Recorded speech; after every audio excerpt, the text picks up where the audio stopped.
I'm Hamza Aziz, the producer of the Talking with Dogs podcast. You might know Talking with Dogs from their popular YouTube channel. Kidney disease is silent but deadly. Here's how to protect yourself. How to prevent kidney disease, how to make sure you're not going to develop kidney disease. That's what we're going to talk about today. I'm Dr. Paul Zalzal. I'm Dr. Brad Wing. Welcome to Talking with Docs. So what we're going to talk about is how to prevent it, but also how do you even know if you have kidney disease and what should you do about it if you're suspicious? We have a special guest today, Dr. Sanjay Pandey, a nephrologist. Thanks for joining us. A pleasure. So you're in the business of taking care of our kidneys. That's right. Well, tell us, how do I know? How do I know something's wrong with my kidneys? Well, it's a very interesting question because most patients who have kidney disease don't know they have it. So when you have kidney disease, there are little or no symptoms that any patient would have. That is ominous. Yeah. And so it's really important that you have your regular checkups with your family doctor and have routine blood work. And that routine blood work screens both your blood and your urine to assess whether or not you have kidney impairment or any other urinary abnormalities, which might have you have a look into the window of the kidney to see, is there disease in these filtering units? So when you go to your family doctor, he'll check something called your creatinine, your serum creatinine. Creatinine comes from the normal metabolism of your muscles. It gets deposited into your bloodstream and it gets filtered out through your kidney. Now, when any filtering unit doesn't work, like any plumbing system in your house, things that otherwise would get filtered build up in the system. So the blood test, if you have a higher creatinine than you ought to, it represents lower kidney filtering function.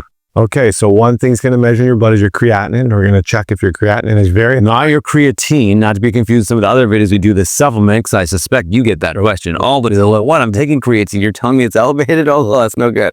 Okay, so your creatinine. Sure, correct. That's elevated. Might be a problem. And then what happens is that the creatinine, nowadays, everybody likes numbers, right? So the creatinine goes into a calculator that the lab puts through the calculator that takes your creatinine along with your age and your gender, and it produces this number called your GFR, called your glomerular filtration rate. I think for the purposes of understanding, it's really your kidney filtration rate. And so it's important for people to know what their GFR is because that's a key component of assessing your kidney health. Paul, do you know your GFR? Yeah. You do not? Yeah. You're lying. I can't share it for privacy purposes, but I keep it in my wallet. So you think, generally speaking, a GFR is a better number or more reliable number than the creatinine? Well, what people understand GFR is, as nephrologists, we generally will refer to that as the percent kidney function. Right. And your normal percent kidney function in the population, because everybody's not the same, is usually between 70 and 100. Right. But as I said, there's an age-related decline in kidney function as well. But knowing your GFR is important. The other number that's important relates to your urine. So we're seeing now more and more over time, particularly the last couple of decades, how important it is to know whether or not you have protein in the urine. And we used to measure that by a 24-hour urine collection, which is not really all that, appealing to people to take a jug and collect their urine for 24 hours. But now on a spot urine, you can have a value called the urine albumin creatinine ratio, which we call the urine ACR. And that essentially is a measurement of how much protein you excrete. Right. Why is that important? Well, that's important because no matter where you are on the spectrum of kidney disease, starting really up high or down the middle or down low, the more protein you spill in your urine, the more risk factor you have for progressing in your kidney disease. In addition to that, and this is vital, it actually increases your cardiovascular risk. So your kidneys are really vascular structure. Yes. They get 20% of your heart's blood supply. So every pump, 20% of that flow goes through these 10 to 12 centimeter kidneys. Filters, they are. But they are selfless at times as well. But they filter like 200 liters a day. Okay. And so it's important to know that they're chock full of blood vessels. So anything that impacts the kidneys relates to impacting your whole cardiovascular health. Okay, so they are a good measure of cardiovascular health because they are so vascular themselves and they rely so much on their vasculature to do their function. And you mentioned proteins in the urine. The idea is that when you're filtering, proteins are one of those things you're trying to keep in your body, and the wastes and other things are the things you're trying to excrete. So when you see protein in the urine, it's like, wait a minute, this thing's not filtering properly because we're losing protein. Okay, so say I haven't got the blood test at my family doctor's, but What if I'm sitting at home and now I'm watching this video and I say, I haven't been to the doctor in a while. Is there anything that I'm going to experience, like living my daily life, that's going to make me think, well, maybe I have kidney disease? Are there any signs or symptoms that they're going to see before the blood work that will give us an indication that, hey, maybe your kidney function is deteriorating? Those would be like a later onset disease. Yeah, generally. So yeah, we all know these patients who, usually guys, have been to a doctor for 10, 15 years because they feel well, right? And they haven't had any blood work. Right. When I see blood work, I usually like to say, okay, what was their historical blood work? And I get patients who are referred to with not having blood work for over a decade. And so the signs that they may have it, they may say, okay, well, I better go see a doctor. Some early signs might be fatigue. Okay. Fatigue is so common, it's hard to relate to anything. You might get swelling, particularly swelling in your ankles, because you're retaining salt that your kidney should otherwise get rid of.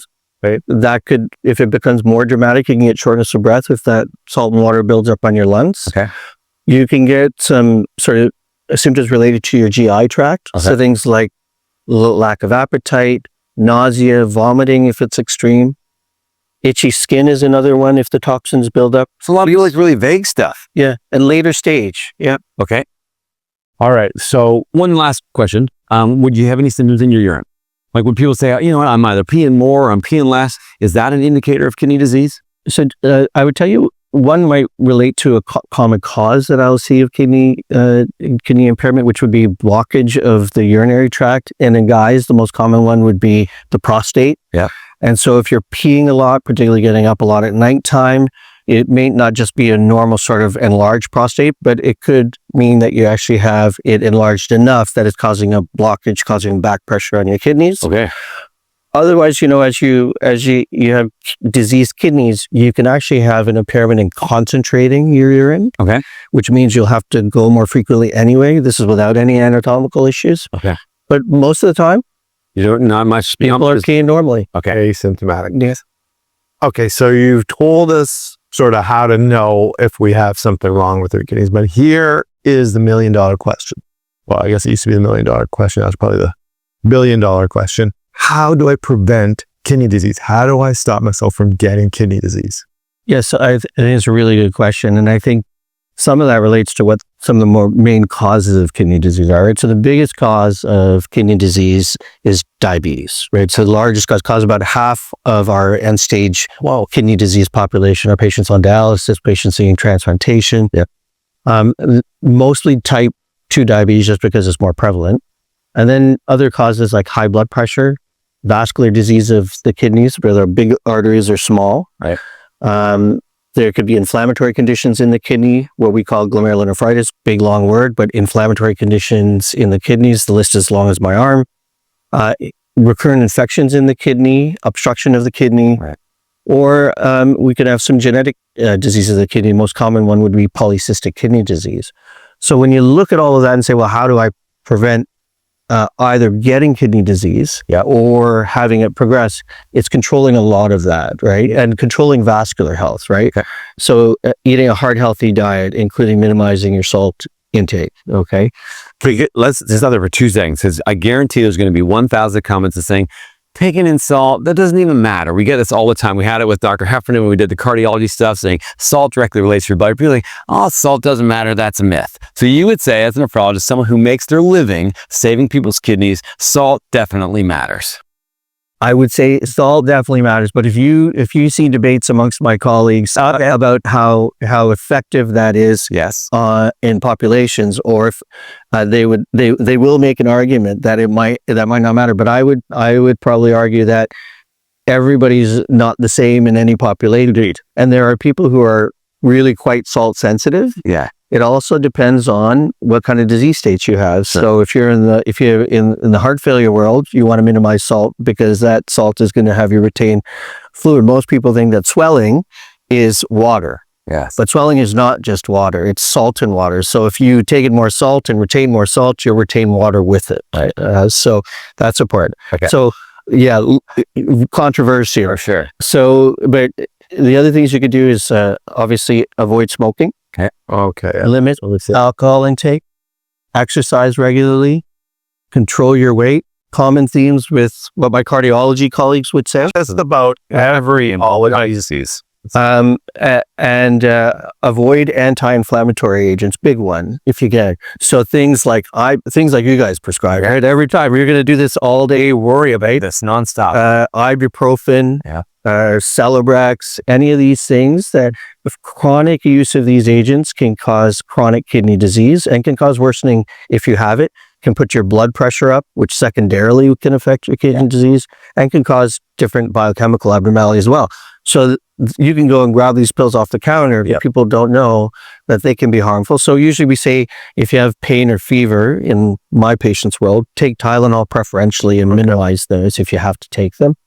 So those are obviously big lifestyle ones that you can have. And the other is like to see your doctor, get an assessment, know your kidney health, both your GFR and your ACR, and take the medications that your doctor's prescribed, because they're going to want to control your diabetes along with your lifestyle. The medications control your diabetes, control your high blood pressure, control your cholesterol.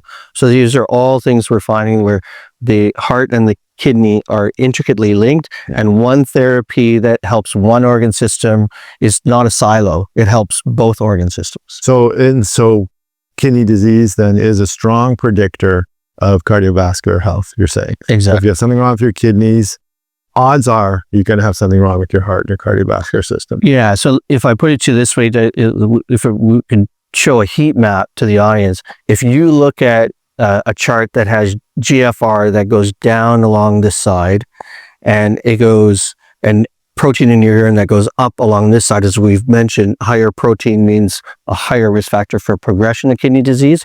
So you'll see this heat map go from green up at the top left, which is like brilliant, fantastic, to deep red down at the bottom on the right, indicating that your risk of kidney complications increases dramatically.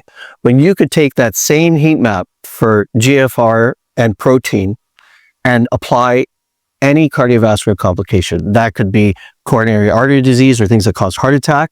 It could be heart failure. It could be hospitalizations related to those. It could be mortality related to those. So that's how linked they are.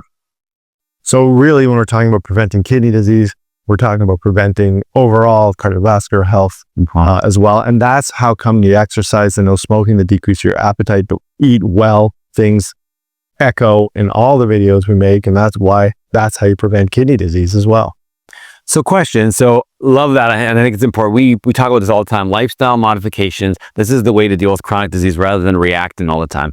But say you made some bad health choices over the course of your life, and now you go to your doctor, you have some early signs of kidney failure, not to the point where it's affecting your urine or your blood pressure up a bit. You're going to take the medications, but do those things work to halt the progression, or is there any possibility of reversing kidney disease? Do you ever see patients that have elevated GFRs and protein in their urine, and then they do radical change, they lose the weight, they exercise, they change their diet? Do they come back and get normal kidney function, or are we trying to halt the progression of the loss? Yeah, so great question. So this one's a depends question, right? Okay. So there are some things that are reversible, right? So if we go just to, let's say an obstructed kidney, largely reversible, but if the longer that obstruction would be there, the more chronic disease you might have. Damage is done. Right. When you have things that affect the kidneys by, let's say medications, these anti-inflammatory agents that we talked about, some of the effect that they have is reversible. Okay. And some of it may be chronic, and it depends on some people who use these things daily for 10 or 15 years. Yeah. They have a chronic component, but if they pull back off of them, you'll see some reversibility from that. Okay. Then the rest of it is us trying to say, okay, how do we prevent progression? And does it work? Yeah, they work. Okay. They work. We've seen multiple therapies that have been developed, particularly in the last 5-7 years. We had a lack of medical science that showed advancements in preventing progression for about 15 years or so. Okay. And so now we've seen a whole slew of classes of medications, not just alone, but in combination, that will help prevent progression in kidney disease, and at the same time prevent cardiovascular complications. Because the big thing for us is that one of the things for us is that we focus on cardiovascular health, because if you get end-stage kidney disease, we can do things like dialysis, right? We can do things which can be in the hospital or at home. Yeah. We can do things like transplantation, but the cardiovascular risk still stays there, right? So we focus on this because our patients, no matter where they are in the spectrum, have a higher risk of dying of cardiovascular complications than from their kidneys. Okay. So the kidney disease is more treatable than the cardiovascular disease in terms of long-term solutions. Well, having a stopgap at the end where we dialyze people, right? If you have end-stage heart disease, you have heart dialysis. There's no heart dialysis. Yeah, actually. Okay, so that's a lot about how you know something is wrong with your kidneys and how to prevent getting kidney disease. But what if, like, oh, my mom or my dad had kidney disease, does that mean for sure I'm going to get it? Is there a big genetic component to kidney disease? Yeah, so the main genetic cause of chronic kidney disease and end-stage kidney disease is polycystic kidney disease, right? So that one you tend to know and you can screen for by various techniques because you would have a family history of polycystic kidney disease. You'd have somebody who ended up on dialysis, and as a result of that, you can get screened because you at different ages, depending on whether you use ultrasound or CAT scan to see whether or not you have cysts in your kidneys. Okay. However, the world of genetics and genetic testing is now getting exploding, right? Yeah. So there are genetic tests for polycystic kidney disease. And the world of kidney disease in general for familial kidney disease is expanding in terms of looking at why somebody might have a predisposition, right? So the number of genetic tests out there for different types of kidney disease is growing and growing. They're not widely used, okay, because the trying to find the linkages to particular diseases. So usually we'll find the disease, right, and they'll say, do you have the genetic risk factors for that disease, which you may or you may not. Just like any disease, there's a nature versus nurture, right? It's what are you coming with what your parents gave you and what environmental stuff that we've talked about before. Okay, so there is a component. Certain types of kidney disease are genetic in nature. However, it doesn't necessarily guarantee you're going to have kidney disease if your parents had kidney disease. Right, and the other important part is that the genetic predisposition could be because of the things that cause kidney disease, right? Like your genetic predisposition to diabetes, to high blood pressure, to vascular disease. So your genetic predisposition doesn't just come from your kidney silo genetics, right? Got it. It's all the others, risk factors and diseases that cause kidney disease.